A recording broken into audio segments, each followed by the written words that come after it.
Hello everyone, welcome to our channel education hotspot. So अपने IGNOU MA sociology की series में इस video में हम लोग आपके सेकेंड ईयर के subject MSOE 1 that is sociology of education का एक टॉपिक लेंगे। ऑलरेडी MSOE 1 की प्लेलिस्ट बनी है जिसमें कुछ इंपॉर्टेंट टॉपिक्स मैंने अपलोड किए हुए हैं। आई होप आप लोगों ने अब तक वो टॉपिक्स देख लिए होंगे। जो भी स्टूडेंट न्यू है जिसने वो टॉपिक नहीं देखे हैं, प्लीज प्लेलिस्ट पे जाइए, वो आप लोग सारी वीडियोज एक बार देख लीजिए सो दैट आपको एक बेटर अंडरस्टैंडिंग मिल जाए रिगार्डिंग द सब्जेक्ट। अभी तक जितने भी एग्जाम हुए, देखिए चांसेस हैं कि जितना भी टॉपिक आपको कवर कराया जा रहा है उसमें से आप लोग एग्जाम अटेम्प्ट करने के लिए एबल है। इतना पढ़ के अच्छे से बच्चा एग्जाम करके आ पा रहा है, तो अपने लिए इतना टाइम तो देना है। पूरे टाइम नहीं पढ़ा, साल नहीं पढ़ा, बुक्स नहीं गो थ्रू करी हैं, लेकिन अब लास्ट के कुछ घंटे, 5 6 7 लगातार घंटे इन दिनों में आप अपने आप को दे सकते हो so that you will be able to score good marks in the examination. सिर्फ पासिंग मार्क्स की बात नहीं कर रही हूँ, इतना पढ़ के जाओगे तो एक अच्छा स्कोर ले लोगे। तो एग्जाम से एक दिन पहले का दिन अपने आप को डिवोट करके चलना है। Rest if you have any doubt तो आप यहाँ पे कमेंट कर सकते हैं। स्टार्टिंग में बोल रही हूँ बिकॉज आई थिंक कई बार आप लोग सीरियसली नहीं लेते हैं इस चीज को। अगर वीडियो पसंद आ रही है, बेनिफिशियल लग रही है, do like the video. Channel पे नए हैं तो सब्सक्राइब कीजिए। मैक्सिमम जो भी यूजफुल बेनिफिशियरी हैं, जो भी सेम सिलेबस सेम कोर्स से रिलेटेड है, उन तक ये वीडियो शेयर कीजिए। सबको शेयर करने को नहीं बोल रही हूँ, आई एम नॉट सेइंग अपने फ्रेंड फैमिली सब व्हाट्सएप ग्रुप सब फेसबुक पे शेयर करो, कोई फायदा नहीं है। ना चैनल का फायदा है ना आपका फायदा है, आपका भी टाइम वेस्ट होगा। पहली बात तो आप लोग करते भी नहीं है ये सब जो बोलते हैं चैनल पे यूट्यूब पे, you guys don't take it seriously, right. तो ये चीज बोलने का बेनिफिट है भी नहीं। जिसके लिए बेनिफिशियल है बस उस तक वीडियो अल्टीमेटली पहुंच जाना चाहिए। चलिए, तो अब अपनी बातों को खत्म करते हैं, बातों पे पॉज लगाते हैं, टॉपिक लेते हैं that is policy of positive discrimination and affirmative action in India. Concept समझ लो इसमें वो बोलना क्या चाह रहा है। बहुत इजी सा कंसेप्ट है, बट एक जगह पे ना कंपाइल वे में कंटेंट नहीं मिलता कि कितना क्या लिखे, कैसे शुरू करें। तो पॉजिटिव डिस्क्रिमिनेशन, डिस्क्रिमिनेशन है इनइक्वालिटी, पॉजिटिव इज मतलब पॉजिटिव वे में। तो how inequality can be positive, inequality और मतलब अगर आप अनइक्वल ट्रीटमेंट कर रहे हो किसी के साथ तो वो कैसे बेनिफिशियल है, कैसे पॉजिटिव है। The best example here is reservation. You provide reservation to SC ST कोटास, OBCs and then after that अब तो आप EWS में भी 10% रिजर्वेशन दे रहे हो on the basis of the income criteria. ठीक है, तो इस टॉपिक में इसके बाद आपने एक बार मंडल कमीशन पे भी क्वेश्चन देख के जाना, बिकॉज रिजर्वेशन के रिगार्डिंग OBC को रिजर्वेशन मंडल कमीशन के थ्रू मिलना स्टार्ट हुआ था। तो that question can also come in the examination, so that is important for us. तो यहाँ पे पॉजिटिव डिस्क्रिमिनेशन में आपको याद रखना है the concept that is reservation. जो आप देते हो SC ST OBC को दिया गया था सो दैट वो सोसाइटी में अपलिफ्ट कर पाए, बिकॉज बहुत सारी सोशल चीजें थी जो उन्हें सोसाइटी में अपग्रेड होने का मौका नहीं दे रही थी, उन्हें उठने का मौका नहीं दे रही थी। दैट्स वाई उनकी ग्रोथ एंड डेवलपमेंट उतने अच्छे से नहीं हो पाई। अब वर्ड टू वर्ड पढ़ते हैं और समझते हैं इस चीज को। In every society some people have greater share of value resources. कुछ लोगों के पास ज्यादा शेयर होता है इन रिसोर्सेज का, resources like money, property, education, health and power. तो सब कुछ के पास ज्यादा शेयर होता है then others. The resources can be classified into, resources को आप कितने टाइप पे डिवाइड कर सकते हो। इकोनॉमिक होते हैं, कल्चरल होते हैं, सोशल होते हैं। इकोनॉमिक जैसे कि इनकम और मटेरियल एसेट हो गई, कल्चरल जैसे कि एजुकेशन, क्वालिफिकेशन, स्टेटस सोसाइटी में ये हो गया। सोशल कैपिटल आपके कितने कॉन्टैक्ट है, जैसे हम बोलते हैं ना ये पर्सन ज्यादा सोशल है, ये पर्सन सोशल है या इंट्रोवर्ट है। तो सोशल मीन्स आपका सोसाइटी में क्या स्टेटस है, आप किस तरीके से अपने अपने कॉन्टैक्ट बना रखे हैं, लोगों से आपका एक रिलेशनशिप कैसा है। So this is social capital. So कुछ लोगों के पास, अब देखो ये जो भी आपके डिफरेंट टाइप ऑफ रिसोर्सेज है ना, हम कह सकते हैं ये इंटर रिलेटेड है। अभी बताती हूँ, बहुत सिंपल सा कंसेप्ट है। For example if a person is good in economic aspect, मेरे पास बहुत पैसा है, I have good amount of money, तो मेरी सोसाइटी में स्टेटस भी तो अपलिफ्ट हो जाएगी यार। पैसा है तो आप चीजें अचीव कर सकते हो। अब बड़े बड़े पैसे वाले लोग मंदिरों में जाके दान दक्षिणा कर रहे हैं तो वहां उनकी एक इमेज बन गई ना, वहां पे एक सोशल कैपिटल स्टैब्लिश कर पाए, समाज में एक बेटर पोजीशन आपको मिल रही है, अच्छी एजुकेशन, अच्छे अच्छे एजुकेशनल इंस्टीट्यूशन में आप अपना एडमिशन ले सकते हो। तो ये तीनों कहीं ना कहीं क्या होते हैं, इंटरलिंक्ड होते हैं, एक चीज दूसरे से कनेक्टेड होती है। With view to maintain justice, अगर आपको जस्टिस मेंटेन करनी है, सोशल, इकोनॉमिक और पॉलिटिकल जस्टिस की बात करें तो इंडिया के कॉन्स्टिट्यूशन ने कुछ स्पेशल प्रोविजन बनाए हैं for certain member of the society. Indian Constitution contains several provision for the protection of marginalized section of the society. Marginalized जो किसी भी रूप में पिछड़ चुके हैं, जैसे कि कुछ एग्जांपल SC ST OBC है, वैसे वुमेन्स को भी आप इसमें ले सकते हो। आप देखते हो वुमेन के लिए भी अगर मैं पॉलिटिकली बात करूँ, लेजिस्लेचर वगैरह में बात करूँ, तो 1/3 सीट का रिजर्वेशन का कंसेप्ट एग्जिस्ट करता है, राइट।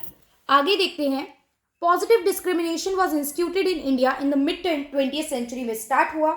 हिस्टोरिकली जो ये डिसएडवांटेजेस ग्रुप होते थे ये इक्वल नहीं थे विद द नॉर्मल, मतलब अदर पीपल के साथ देखा जाए, इसीलिए इन्हें कुछ गारंटी चाहिए थी कि हमें इक्वालिटी मिलेगी। They need some guarantee. अब बोलने से नहीं मिलती है, आप हमें कुछ रिटर्न में दो, कोई लीगल प्रोविजन होना चाहिए हमारे पास that we can avail this particular right. अगर कोई ये काम करेगा तो हम उसके अगेंस्ट एक्शन ले सकते हैं। और अगर आप देखो तो B.R. अम्बेडकर ने काफी इंपॉर्टेंट रोल प्ले भी करा था इन लोगों की अपलिफ्टमेंट के लिए, लाइक 1932 में पूना पैक्ट की बात करना, और फिर आपके कॉन्स्टिट्यूशन में प्रॉपरली इस चीज के रिगार्डिंग प्रोविजन इंक्लूडेड थे। गांधी जी ने इनकी रिस्पेक्ट एंड डिग्निटी मेंटेन करने के लिए इनको हरिजन वर्ड दिया था। अब जो मैं बोल रही हूँ इसको भी आप पेंसिल से कहीं ना कहीं नोट डाउन कर लीजिए। वैसे इस वीडियो के note just after the video Telegram पे मैं आप लोग के साथ शेयर करूंगी, बट आप लोग खुद से भी थोड़ा थोड़ा चीजें लिख के चला करो अपने साथ साथ। Programmes provide affirmative action for these people in public employment में, मतलब एम्प्लॉयमेंट के टाइम आपको थोड़ा सा क्या मिल जाता है, रिजर्वेशन मिल गया। ऑल दो रिजर्वेशन पे देखो अलग अलग डिबेट रहा है, रिजर्वेशन को डिटेल में एक्सप्लेन नहीं कर सकते।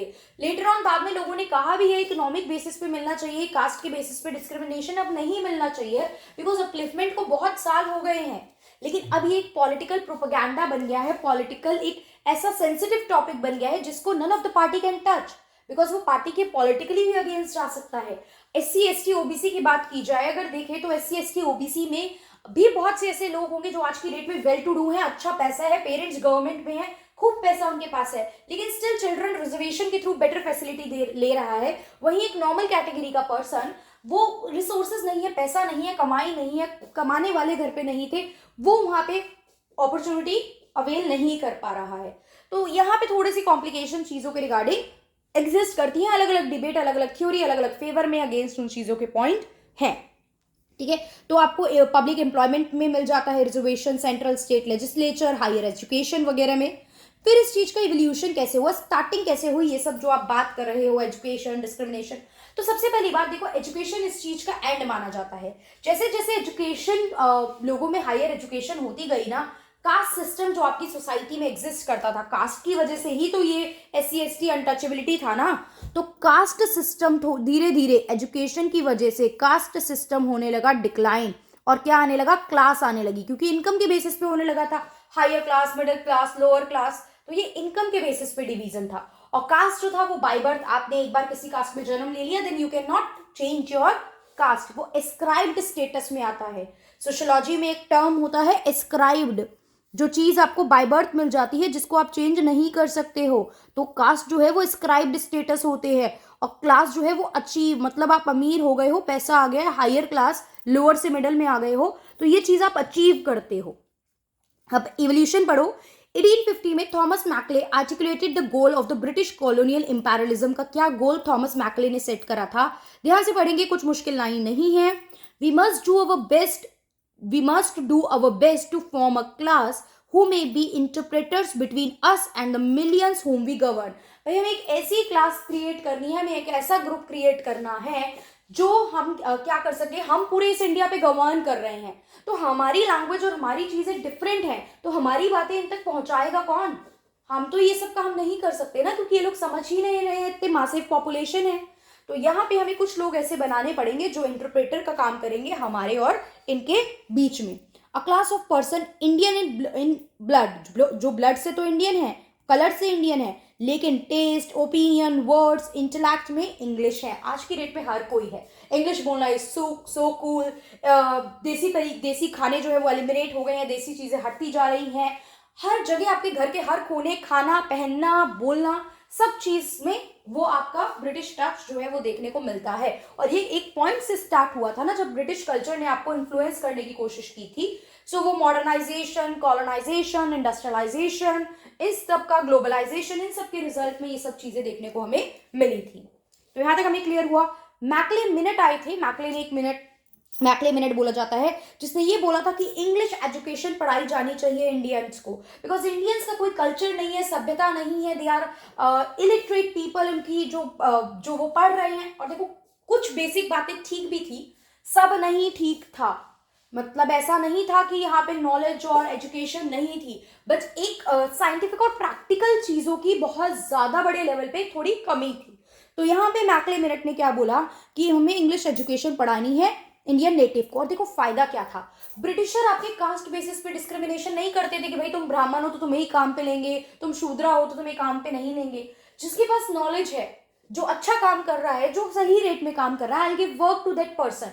मैं ये थोड़ी देखूंगी आप कौन सी कास्ट के हो, अंडरस्टैंड। दैट्स व्हाई एजुकेशन एक इंपॉर्टेंट रोल प्ले कर रहा था, जिससे जो लोअर कास्ट के लोग थे वो भी पढ़ लिख के अच्छी जॉब तक पहुंच पा रहे थे, और उससे उनको सोसाइटी में अपनी पोजीशन अपलिफ्ट करने का मौका मिल गया था। सो यही यहाँ पे ये बोलने की कोशिश कर रहा है आपसे। तो he advocated that government to educate only few Indian who would then educate the rest of the population. आप कुछ को करो, बाकी वो अपने नीचे वालों को खुद एजुकेट कर देंगे। और इसी को जो मैकले थे उनकी क्या कहा जाता है, डाउनवर्ड फिल्ट्रेशन पॉलिसी भी बोला जाता है। नेक्स्ट फिर हमें देखने को मिला मॉन्टेग्यू चैम्सफोर्ड रिफॉर्म, जो कि गवर्नमेंट ऑफ इंडिया एक्ट 1919 आया था, उसके थ्रू आए थे। इसमें भी देखो 1813 में भी एक चार्टर एक्ट आया था। 1813 में चार्टर एक्ट ने 1 लाख रुपए एजुकेशन पे खर्च होंगे ये बात बोली थी, आप चाहो तो लिख सकते हो। एजुकेशन की इंपॉर्टेंस एंड रिलेवेंस की बात की थी मैकले मिनट से पहले चार्टर एक्ट 1813 ने, जिसने क्या बोला था कि चार्टर एक्ट 1813 ने 1 लाख रुपए एजुकेशन सेक्टर पे देने की बात की थी। और यहाँ पे ये introduce by British government in 1990, जिससे आप अपने सेल्फ गवर्निंग इंस्टीट्यूशन बना सकते हो। मतलब इंडिया को ये बोला गया कि आप अपने सेल्फ गवर्निंग इंस्टीट्यूशन बनाओ, you are free to do that. इसके रिजल्ट स्वरूप, मतलब इसके रिजल्ट में, due to its result, Indian obtain greater control in the local and some provincial matter. अब इसमें बहुत सारी बातें थी, एक बात नहीं थी। एजुकेशन को लेके ये बोला कि आप अपने खुद के एजुकेशनल इंस्टीट्यूशन बना लो, चलो ठीक है, वेरी गुड। देन आपसे ये बोला गया कि आप क्या करो, हेल्थ, एजुकेशन और एग्रीकल्चर में हम आपको कंट्रोल दे रहे हैं, लेकिन लॉ एंड ऑर्डर वगैरह में ब्रिटिशर ने कंट्रोल अपने हाथ में रखा। फिर एजुकेशन कमीशन बनाई गई 1964-66 के टाइम पे, जिससे कि नेशन डेवलपमेंट हो सके और एक डेमोक्रेटिक सोसाइटी आप बना सको। तो इसके लिए आपको पूरी एजुकेशन सिस्टम, पूरी सब कुछ को समझना बहुत इंपॉर्टेंट था, ठीक है। अभी भी आप देखो, रिसेंटली न्यू एजुकेशन पॉलिसी 2020 में आई थी, जिसमें काफी सारी चीजों पे बात की गई। 3 लैंग्वेज फॉर्मूला पे बात की गई, 11-12 में स्ट्रीम बच्चा खुद चुनेगा उसकी बात की गई। मतलब स्ट्रीम तो चुनता अभी भी खुद है, मतलब स्ट्रीम में आपको सब्जेक्ट चॉइस मिलेगी, ऐसा नहीं है साइंस वाला बच्चा यही पढ़ेगा, कॉमर्स वाला ये पढ़ेगा। 6th क्लास से कोडिंग सिखाई जाएगी, ये भी बात की गई। ये बात की गई कि 12th के बाद बच्चा कॉलेज में एनरोलमेंट होती ही नहीं है जितना 12th में बच्चा है, एनरोलमेंट कम हो जाती है। तो उस हायर एजुकेशन को आप कैसे प्रमोट करेंगे, कैसे लेके चलेंगे, ये भी बात की गई। तो ये अभी रिसेंट एजुकेशन पॉलिसी की बात है। फिर इंडिपेंडेंस के बाद क्या किया, गवर्नमेंट को हमेशा से ही प्रमोट करना था marginalise section of the society को। सिर्फ क्वालिटी एजुकेशन है जो डिफरेंस ला सकती है लॉन्ग रन में, यही चीज पे फोकस था। तो रिजर्वेशन जो था ये जस्टिफाइड था कुछ केसेस में, हाँ, लेकिन कुछ लोग ये भी कहते थे कि रिजर्वेशन इकोनॉमिक क्राइटेरिया के बेसिस पे दिया जाना चाहिए।